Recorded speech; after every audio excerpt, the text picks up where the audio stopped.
Welcome back dito sa channel natin. Muli tayo nagbabalik dito sa Mall of Asia. Update tayo sa mga latest na ganap dito.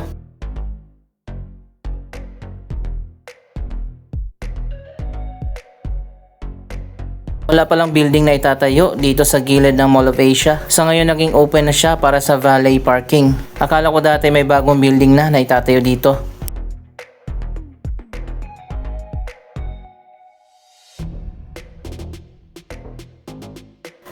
Diretso na tayo dito sa may seaside. Tingnan natin ang latest na progress sa ginagawang reclamation. Andito tayo sa pinakadulo ng SM Prime Reclamation Project. Ito ang magiging expansion ng Mall of Asia.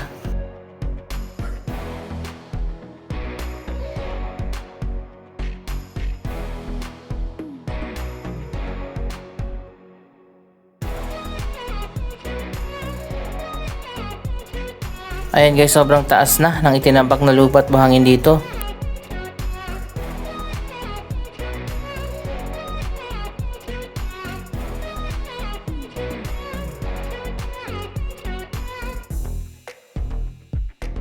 Kung nagtataka kayo bakit hindi isinagad yung itinambak na lupa at buhangin dyan, ayon na rin kasi sa utos ng DENR na dapat magkaroon ng water channel. Kaya naman meron ditong gap sa pagitan ng shoreline at sa bagong itinambak na reclamation.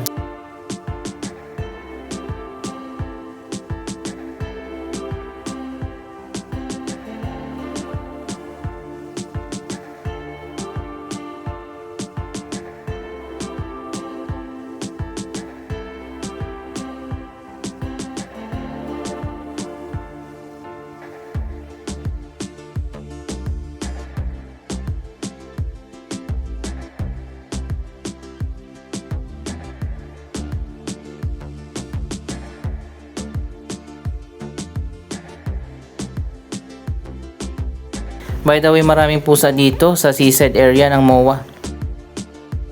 Ganon din dun sa kabila sa Pasay Harbor City. Mayroon ding gap na ganito kalawak.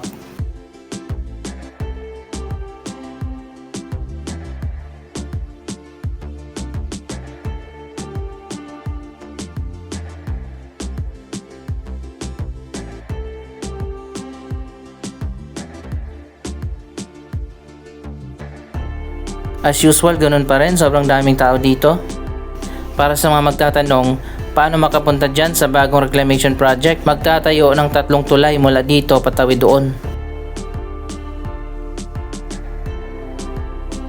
2 regular bridge na itatayo sa magkabilang dulo at dito naman sa gitna, isang pedestrian bridge ang itatayo na directly connected dyan sa mall.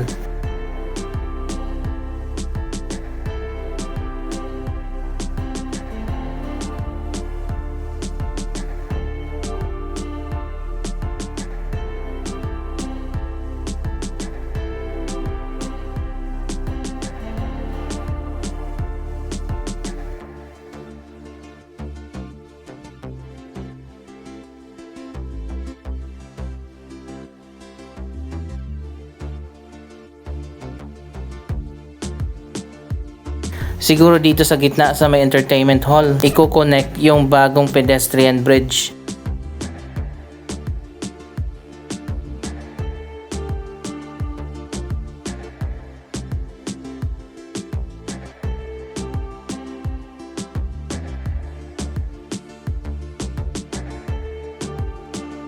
Sobrang lawak niyan kapag natapos, nasa 365 hectares. Kung hindi ako nagkakamali, dyan din itatayo ang bagong SM City Pasay o di kaya dun sa kabila sa may Pasay Harbor City. Alamin pa natin yan sa mga susunod na update. After ng ilang taon mula nang natapos ang construction, nagbukas na rin ang Galleon Museum. Pwede nang pumasok dyan sa bagong atraksyon dito sa Mall of Asia. Nasa loob niya ng isang life-size na galleon.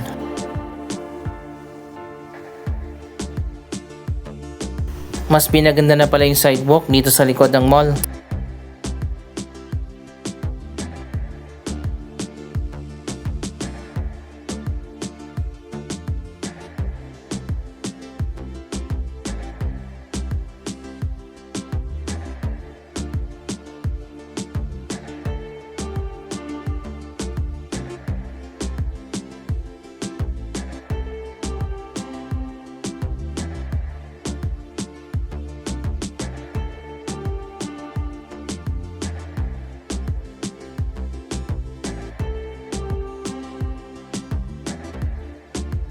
Andito naman tayo sa South Sky Garden.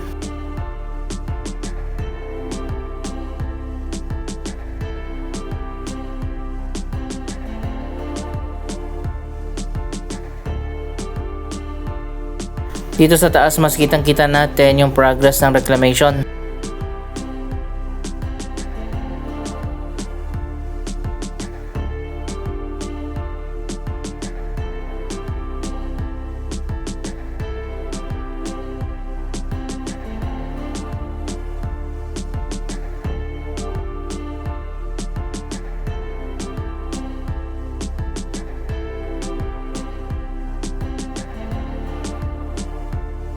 Dito sa bandang dulo, malawak pa yung tatambakan.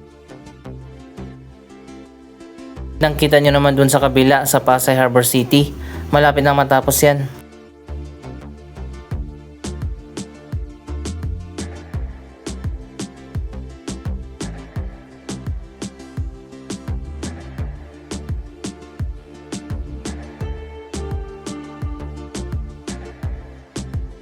Marami na palang nagbukas ng mga bagong cafe dito.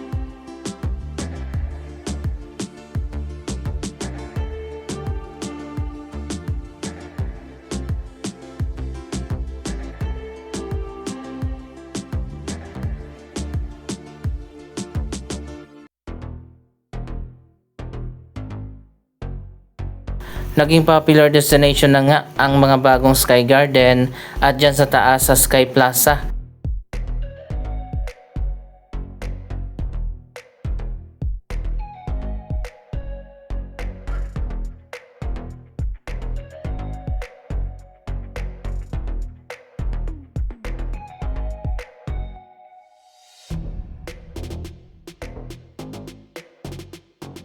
Mamaya akyat tayo dyan sa South Sky Plaza.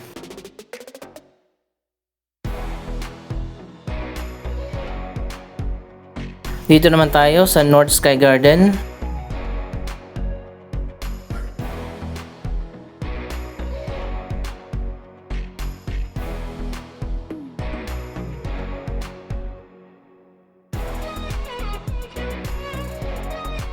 Ang tagal na itong ginagawang bagong cafe. Halos 1 taon na yan.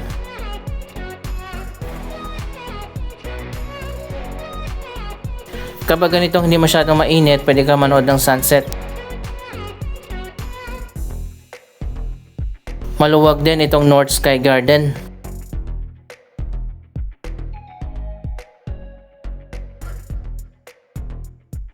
Ang Pasay Harbor City naman ay may lawak na 265 hectares.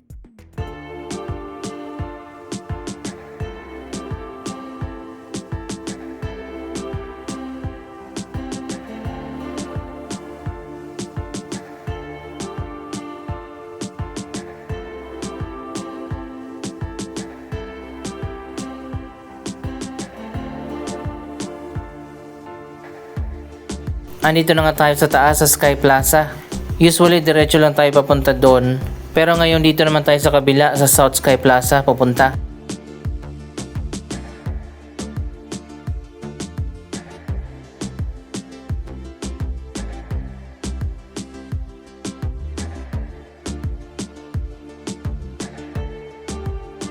Meron palang viewing area dito sa taas sa 4th floor.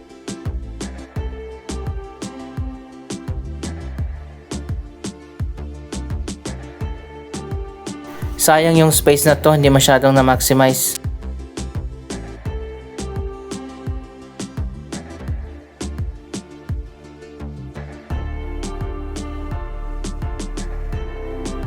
Malawak din pala dito sa kabila.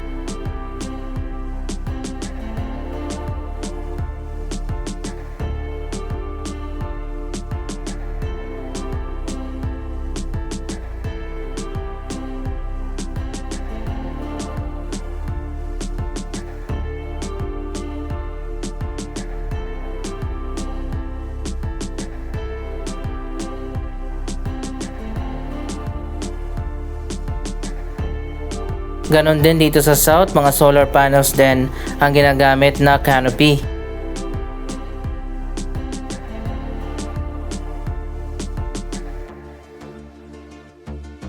Ito naman yung atraksyon dito sa kabila.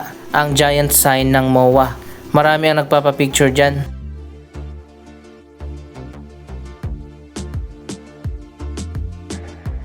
Dito pala sa taas ng parking, puro solar panel na.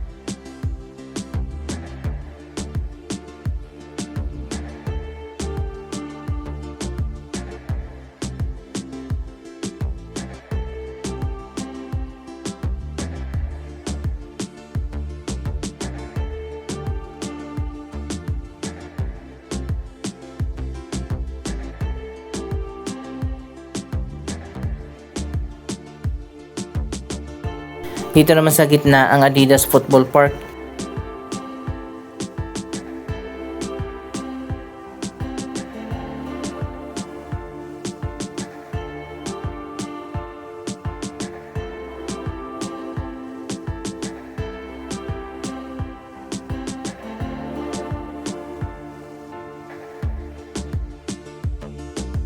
Sobrang lawak na ng Mall of Asia sa ngayon. Maraming park dito sa taas.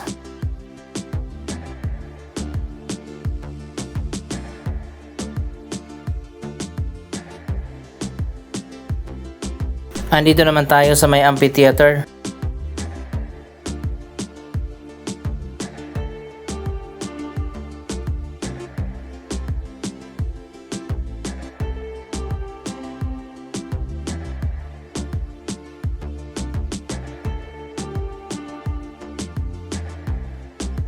Isa rin itong venue para sa mga iba't ibang events.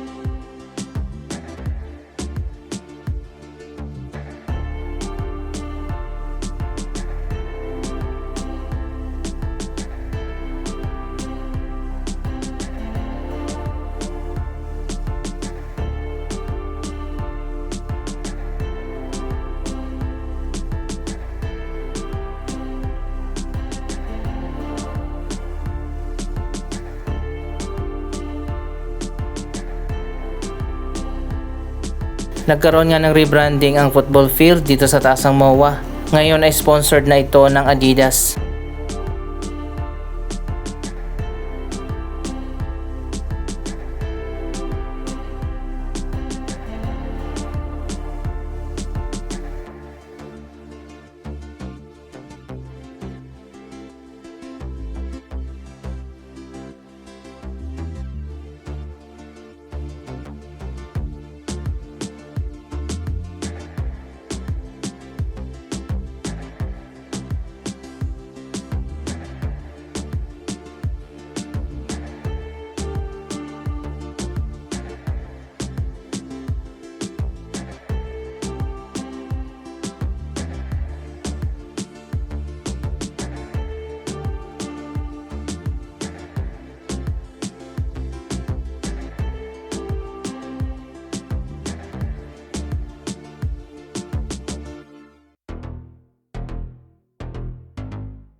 Sa tingin ko, nabawi ng Mall of Asia ang pinakamalawak na mall dito sa ating bansa matapos na malampasan ito ng ibang mall at ngayon ay balik sa kanila ang record.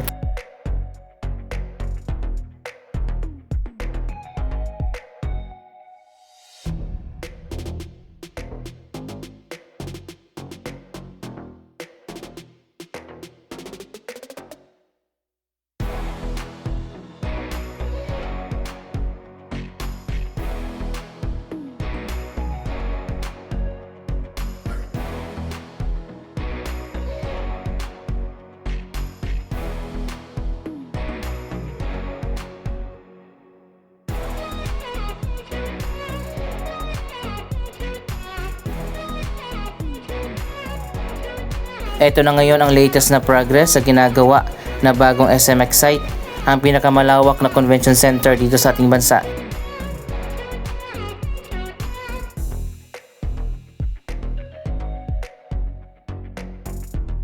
Anong masasabi nyo sa iba't ibang mga development na ito? Mag-comment lamang dyan sa baba ng inyong mga reaksyon. Maraming salamat sa inyong panonood. Huwag kalimutan na i-like, i-share ang video ito at mag-subscribe. Thank you for watching!